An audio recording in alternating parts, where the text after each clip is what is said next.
رسول اللہ صلی اللہ علیہ وسلم نے بھی امرہم شورا بینہم کے قاعدے پر نظم چلایا ہے، اور اپنے بعد انتقال اقتدار کا فیصلہ بھی اسی اصول پر کیا ہے۔ اس میں دو چیزوں کی ضرورت تھی۔ میں بار بار توجہ دلا رہا ہوں کہ امرہم شورا بینہم کے اصول کو زمین پر لانے کے لیے کچھ چیزیں ناگزیر ہیں۔ اس وقت دو چیزوں کی ضرورت تھی، یعنی جو سیاسی حالات میں تبدیلی پیدا ہوئی، ریاست جزیرہ نماء عرب تک وسیع ہو گئی، پورا جزیرہ نماء عرب ایک لحاظ سے مفتوح ہو گیا۔ اس سیاسی تبدیلی کو ملحوظ رکھ کے اب دو جماعتوں کے مابین فیصلہ کیسے کیا جائے، ایک انصار کی جماعت جو اس سے پہلے اقتدار میں سب سے نمایاں کردار ادا کرتی رہی تھی، اور دوسرے مہاجرین قریش کی جماعت۔ تو میں نے یہ عرض کیا کہ اس کا فیصلہ خود رسالت مآب صلی اللہ علیہ وسلم نے فرما دیا۔ سقیفہ میں اسی فیصلے کا حوالہ دے کر ایک تو یہ بات طے ہو گئی کہ اب اقتدار مہاجرین قریش کے پاس ہوگا، یعنی دو جماعتوں میں، آج کی اصطلاح مستعار لیں تو دو سیاسی قوتوں میں یا سیاسی جماعتوں میں ایک کی ترجیح قائم ہو گئی۔ کس اصول پر؟ وہی امرہم شورا بینہم کو اصول، جس کو رسالت مآب صلی اللہ علیہ وسلم نے اس طرح بیان کیا کہ الناس تبع لقریش، لوگ انہی کی قیادت کو مانتے بھی ہیں، سمجھتے بھی ہیں، اور انہی کے پیچھے چلتے بھی ہیں۔ سیاسی معاملات میں اسی قبیلے کی امامت قائم ہے، اس کی قیادت مانی جاتی ہے۔ ٹھیک۔ دوسری بات جس کی طرف میں نے بار بار توجہ دلائی وہ یہ ہے کہ اس کو ایک ہاؤس آف ریپرزنٹیٹیوز کی، ایک ایوان نمائندگان کی ضرورت ہوتی ہے۔ امرہم شورا بینہم میں آپ یہ نہیں کر سکتے کہ ساری کی ساری قوم سے رائے لیں، یہ آج ممکن ہوا ہے۔ یہ ہاؤس آف ریپرزنٹیٹیوز ہے جس کی بنیاد پر فیصلہ کیا جاتا ہے، اور میں نے یہ عرض کر دیا کہ اس اصول کو بھی رسالت مآب صلی اللہ علیہ وسلم اپنی زندگی میں قائم کر گئے تھے۔ حوازن کے قیدیوں کے معاملے میں جب آپ نے 8-10 ہزار لوگوں سے رائے لی اور کوئی رائے آپ تک نہیں پہنچی، ایک غوغے کی کیفیت پیدا ہو گئی، تو آپ نے فرمایا کہ اپنے عرفاء مقرر کرو، اپنے نمائندے مقرر کرو اور ان کو میرے پاس بھیجو تاکہ میں سمجھ سکوں کہ تم کیا چاہتے۔ ٹھیک۔ تو ایک ایوان نمائندگان کی، ایک ہاؤس آف ریپرزنٹیٹیوز کی ضرورت ہوتی ہے۔ یہ ہاؤس آف ریپرزنٹیٹیو پیدا ہو گیا، یعنی رسالت مآب صلی اللہ علیہ وسلم کی دعوت کے نتیجے میں۔ اس کے تمام ارکان مدینے ہی میں موجود رہے۔ یہ صحابہ کرام کی جماعت تھی، اسی کو اقتدار حاصل ہوا تھا۔ رسالت مآب صلی اللہ علیہ وسلم پر جو لوگ ایمان لا رہے تھے ان سے بھی یہ تقاضا کیا گیا کہ وہ مدینہ آ جائیں۔ وہ سب لوگ کے جو یہ حیثیت رکھتے تھے وہ مدینہ منتقل ہو چکے تھے۔ اس وقت جو قیادت پیدا ہوئی وہی ایوان نمائندگان تھا جس نے اب فیصلے کرنے تھے۔ ٹھیک۔ تو میں نے اس سے پچھلی نشست میں یہ بتایا تھا کہ سیدنا صدیق کے معاملے میں جو فیصلہ ہوا وہ سقیفہ میں فیصلہ نہیں ہوا، وہاں پر ایک صورتحال کو قابو میں رکھنے کے لیے سیدنا عمر نے ایک تجویز سامنے رکھی، انصار نے اس تجویز کو آگے بڑھ کے قبول کیا۔ ایک جماعت جس کی طرف سے فتنہ پیدا ہو سکتا تھا اس کا ازالہ ہو گیا۔ اگلے دن جتنے بھی بڑے لیڈر تھے وہ سب موجود تھے، جتنے رہنما تھے موجود تھے، وہ سب کے سب تھے جنہوں نے بغیر کسی جبر کے، بغیر کسی استبداد کے، اپنی آزادانہ مرضی کے ساتھ سیدنا صدیق کی حکومت کو قبول کیا۔ اگر کوئی ایک دو اختلافات رہے بھی ہوں تو جمہوری اصول پر اس کی کوئی حیثیت نہیں ہے، اس لیے کہ جمہوریت میں پورا اتفاق نہیں چاہیے ہوتا، اس میں یہ کافی ہے کہ بہت بڑی اکثریت ایک فیصلے کی تائید کر رہی ہے۔ ٹھیک۔ یہ پہلے خلیفہ یا مسلمانوں کے پہلے حکمران، رسالت مآب صلی اللہ علیہ وسلم کے بعد پہلے حکمران کے انتخاب کا معاملہ ہے۔ سیدنا صدیق کی وفات کا وقت قریب آیا۔ ہمارے ہاں رواں روی میں لوگ بیان کر دیتے ہیں کہ انہوں نے سیدنا عمر کو نامزد کر دی، گویا جانے والے نے ایک نام لیا اور بس فیصلہ ہو گیا۔ ایسا بالکل نہیں ہوا۔ اچھا۔ اگر آپ تاریخ کا مطالعہ کریں اور خاص طور پر ابن سعد کو دیکھیں جو ہمارے ہاں اولین ماخذ ہے تاریخ کا، تو آپ کو یہ معلوم ہوگا کہ سیدنا صدیق نے بالکل وہی طریقہ اختیار کیا جو آج کے زمانے میں اس جمہوری دور میں ہم اختیار کرتے ہیں۔ اچھا۔ یعنی اقتدار تو مہاجرین قریش کے پاس تھا، اس لیے ظاہر ہے کہ کسی نئے مینڈیٹ کی ضرورت نہیں تھی۔ ان کی طرف سے جس کا انتخاب کیا گیا تھا وہ دنیا سے رخصت ہو رہا ہے۔ تو اب وہی لوگ، وہی ایوان نمائندگان، وہی قیادت، وہی مدینے میں جو ریپرزنٹیٹو جمع تھے، وہ سب کے سب ہیں جن سے انہوں نے مشورہ کیا. یعنی وہی پارلیمانی پارٹی اگر آج کی طرح وہ سب کے سب تھے، یعنی ان کے نام موجود ہیں، ان کی تقریریں نقل ہوئی ہیں، ان میں سے ایک ایک کے سامنے انہوں نے اپنی تجویز رکھی اور ان میں سے ہر ایک سے پوچھا کہ تم کیا رائے رکھتے ہو، تم کیا رائے رکھتے ہو. انہوں نے کیا آراء دیں، انہوں نے اس میں کیا سوالات کیے، وہ سب کچھ تاریخ کے ریکارڈ میں موجود ہے. ٹھیک. اور اس میں ہر ایک کی طرف سے ان کی رائے کی تائید کی گئی. اگر کسی نے کوئی سوال کیا تو زیادہ سے زیادہ یہ تھا کہ کچھ ان کی طبیعت میں سختی ہے سیدنا عمر کے معاملے میں. انہوں نے اس اعتراض کا یا اس سوال کا جواب دیا، لوگوں کو مطمئن کیا. اس کے بعد یہ کہا کہ اب ہم اعلان کر رہے ہیں اور میں ایک خط میں یہ لکھ دیتا ہوں اور یہ کل پڑھ کر سنا دیا جائے کہ میرے بعد اب وہی ایوان نمائندگان، وہی لیڈر، وہی رہنما، وہی قیادت جو اس وقت رسالت پاک صلی اللہ علیہ وسلم کی دعوت کے نتیجے میں جمع ہو گئی تھی، اس نے فیصلہ کر دیا ہے کہ اب عمر میرے بعد حکمران ہوں گے. تو یہ بھی بالکل ٹھیک جمہوری اصول کے مطابق ہوا. لوگ اصل میں نامزدگی کا لفظ پڑھتے ہیں، یہ جانتے نہیں ہوئی کیسے تھی. یعنی اس کی یہ پوری تفصیل تاریخ پہ موجود ہے. اب سیدنا عمر دنیا سے رخصت ہو رہے ہیں. انہوں نے کیا کہا؟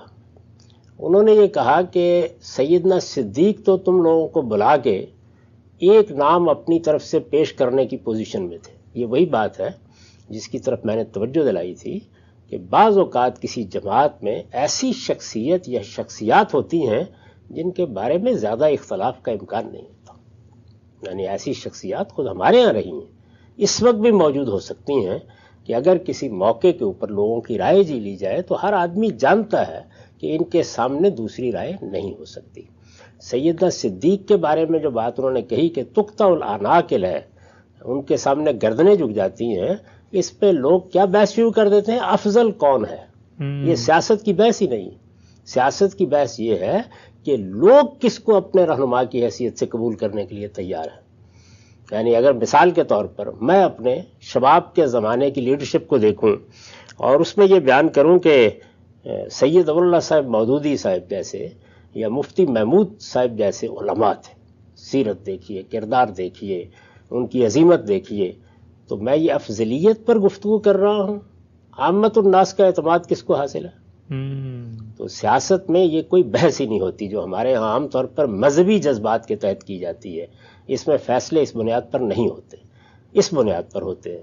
تو یہ ایک الگ بحث ہے. یعنی کون فضیلت رکھتا ہے، وہ پیغمبروں میں بھی لوگ پیدا کر لیتے ہیں، درا حال ہے کہ اس سے روکا گیا ہے. وہ صحابہ میں بھی لوگ پیدا کر لیتے ہیں، یہ کوئی بحث ہی نہیں ہے. دیکھنا یہ ہے کہ کس کو اعتماد حاصل ہے. تو یہ تقطع الاعناق علیہ کا مطلب یہ ہے کہ صحابہ کرام کی جو جماعت ہے یا اس وقت جو مسلمان ہیں یا جو کچھ بھی اس وقت کا سیاسی منظر ہے، اس میں سب سے زیادہ لوگ کس کی قیادت کو قبول کرنے کے لیے تیار ہے، سب سے زیادہ. یعنی یہ ضروری نہیں ہے کہ سب کا اتفاق ہو، اختلاف بھی ہوگا دو چار لوگوں کا، لیکن اکثریت کی رائے کیا ہے. تو وہ یہ کہتے ہیں، اور یہ انہوں نے خود بیان کیا ہے، یہ پوری کی پوری روایت بخاری میں موجود ہے جس میں وہ یہ بیان کرتے ہیں. تاریخ میں بھی بہت جگہوں پہ اس کا ذکر ہے. وہ یہ کہتے ہیں کہ سیدنا صدیق کے لیے، یعنی میں نے جب ان کا نام پیش کیا تو ایک ایسا شخص موجود تھا جس کے سامنے سب کی گردن جھک جائے. انہوں نے جب میرا نام پیش کیا تو وہ بھی کسی ایک آدمی پر مطمئن تھے. اس وقت اب یہ کن سے کہہ رہے ہیں؟ اسی ایوان نمائندگان سے. سیدنا عمر کہہ رہے ہیں. یعنی اسی ہاؤس آف ریپرزنٹیٹو کے ارکان سے یہ کہہ رہے ہیں کہ میں نے بھی یہ چاہا کہ میرے بعد پرامن طریقے سے انتقال اقتدار ہو. میں اپنے آپ کو اس پوزیشن میں نہیں پاتا کہ کسی ایک شخص کا نام لے سکوں. یعنی ایسا ہوتا ہے نا کہ اب اس درجے کے لوگ نہیں رہے، تو میں اس پوزیشن میں نہیں پاتا. ایک کے بارے میں خیال کرتا ہوں تو ایک بات ذہن میں آتی ہے، دوسرے کے بارے میں خیال کرتا ہوں تو دوسری بات ذہن میں آتی ہے. تو میں نے یہ دیکھا ہے کہ تم سب ہو کتنے، اب کتنے رہ گئے ہو. یعنی رسالت مآب صلی اللہ علیہ وسلم کے بعد جو ہاؤس آف ریپرزنٹیٹو پیدا ہوا، جس پر یہ جمہوری نظام چلا، جس کے ذریعے سے امرهم شورى بینہم پر عمل کرنا ممکن ہوا، اس کے لوگ کتنے رہ گئے ہیں؟ تو انہوں نے کہا کل 6 لوگ ہیں. اچھا، اس سے اندازہ کر لیجئے. معاف کیجیے، یعنی وہ جو ایوان نمائندگان رسالت مآب صلی اللہ علیہ وسلم کے عہد میں وجود میں آیا تھا وہ کم ہوتے ہوتے 6 لوگوں پہ مشتمل ہو گئے. 6 لوگ، یعنی 2 لوگ دنیا سے رخصت ہو رہے تھے تو 6 لوگ تھے. انہوں نے کہا یہ 6 لوگ ہیں جو اس میں سے باقی رہ گئے ہیں، لوگ انہی کی طرف دیکھتے ہیں اقتدار کے لیے، انہی کی طرف دیکھتے ہیں قیادت کے لیے۔ انہوں نے کہا کہ تمہارے سوا کسی پر نگاہ نہیں پڑ سکتی، تم ہی لوگ ہو۔ جب آپ ایک ہاؤس آف ریپرزنٹیٹیوز جو ہے اس کو سامنے لے آتے ہیں تو ظاہر ہے کہ اس میں بالعموم تو 2 4 10 لوگ ہی ہوتے ہیں۔ انہوں نے فرمایا یہاں پر پوری قیادت یہی ہے۔ ٹھیک، تو یہ قیادت ہے جو باقی رہ گئی ہے۔ انہوں نے کہا کہ میں اب تمہارے ذمے یہ کام کر رہا ہوں کہ تم آپس میں پہلے فیصلہ کرو، لوگوں کو کسی مصیبت میں ڈالنے سے پہلے تم آپس میں فیصلہ کرو کہ کیا تم کسی ایک شخص پر متفق ہو جاتے ہو۔ میں تو اس وقت اس پوزیشن میں نہیں ہوں کسی ایک کا نام پیش کروں۔ اچھا، تو تم یہ کام کرو گے، میرے دنیا سے رخصت ہونے کے بعد تم جا کے فلاں گھر میں بیٹھو گے، اس کو انہوں نے متعین کیا، وہاں تم اس پر غور کرو گے اور سب سے پہلے تم یہ فیصلہ کرو گے کہ کیا تم کسی ایک آدمی پر مطمئن ہو سکتے ہو۔ اس کے ساتھ انہوں نے چند باتیں فرمائی۔ انہوں نے کہا کہ ایک تو یہ بات طے ہے کہ اگر تم پر کوئی اختلاف نہیں رہتا تو پھر باقی لوگ بھی مطمئن ہو جائیں۔ ظاہر ہے کہ جو ریپرزنٹیٹیوز ہوتے ہیں یا جن کو نمائندہ کہا جا سکتا ہے، یہ ایسے ہمارے ہاں آپ آل پارٹیز کانفرنس کرتے ہیں نا بعض موقعوں کے اوپر، جب کوئی جمہوری طریقے سے پارلیمنٹ میں فیصلہ کرنا ممکن نہیں ہوتا تو اس میں کیا ہوتا ہے، اس میں سوسائٹی کے اندر نمائندہ قیادت جمع ہوتی ہے۔ تو انہوں نے یہ فرمایا کہ اب وہ جتنی بھی نمائندہ قیادت ہے وہ تم ہی ہو، لوگ تمہارے ہی بارے میں کوئی رائے قائم کریں گے، اگر تم ایک دوسرے کے ساتھ لڑو گے تو لوگ لڑیں گے، اور اگر تم کسی ایک شخص پر مطمئن ہو جاؤ گے تو سب مطمئن ہو جائیں گے۔ ایک انہوں نے یہ بات فرمائی۔ دوسری یہ فرمائی کہ یہ فیصلے کے لیے 3 دن کی مہلت ہے، یہ معاملہ اس سے آگے نہیں بڑھنا چاہیے۔ یہ ظاہر ہے کہ ایک ایسا شخص کہ جو جانتا ہے کہ اقتدار کیا ہوتا ہے، سیاست کیا ہوتی ہے، اس میں اگر توقف کیا جائے، معاملے کو لٹکا دیا جائے تو کیا کچھ ہو سکتا ہے۔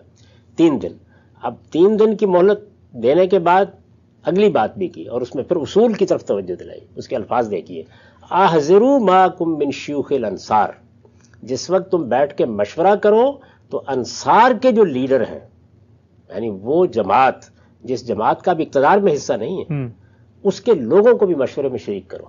بلاؤ ان کو، ایسے ہی بناتے ہیں نا آپ، یعنی اپوزیشن بھی شریک ہوتی ہے، دوسرے لوگ بھی شریک ہوتے ہیں، ان کو بھی شریک کرو، لیکن لیس لہم من امرکم شیء، یہ طے ہے کہ اقتدار مہاجرین قریش کے پاس رہے گا، ان میں سے کسی کو ذمہ داری نہیں دی جائے گی، ان کا اس میں کوئی حصہ نہیں ہے۔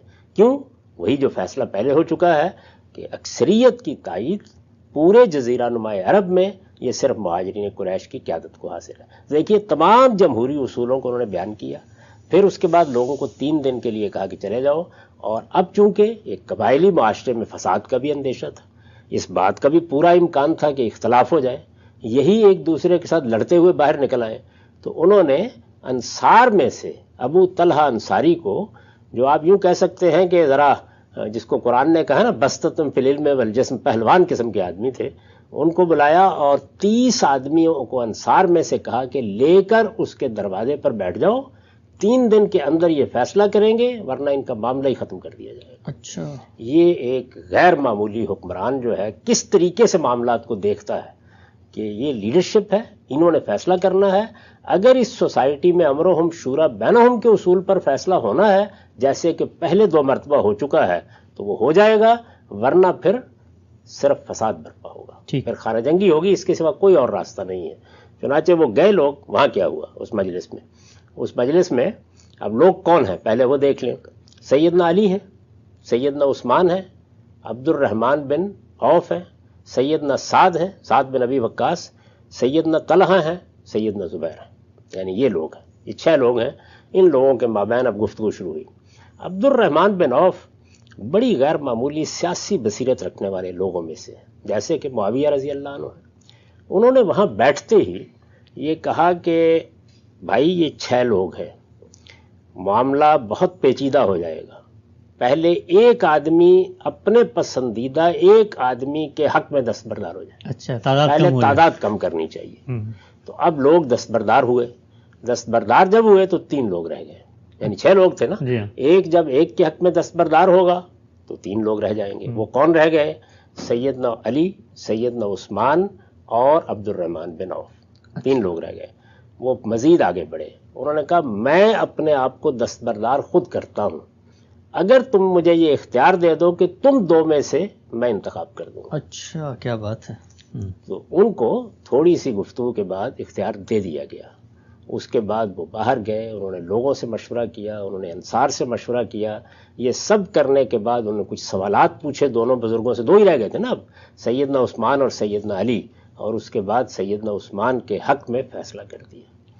یعنی اس طریقے سے سیدنا عثمان کی خلافت کا فیصلہ، یعنی یہ بھی عبد الرحمن بن عوف کا فیصلہ نہیں تھا بلکہ پورے کے پورے نظام کا یعنی فیصلہ، پورے نظام کا فیصلہ تھا. یعنی پہلے ان سب لوگوں نے اپنی آزادانہ مرضی سے دستبرداری اختیار کی، پھر اپنی آزادانہ مرضی سے ان کو اختیار دیا، کسی نے کوئی تلوار نہیں ان کے سر کے اوپر رکھی.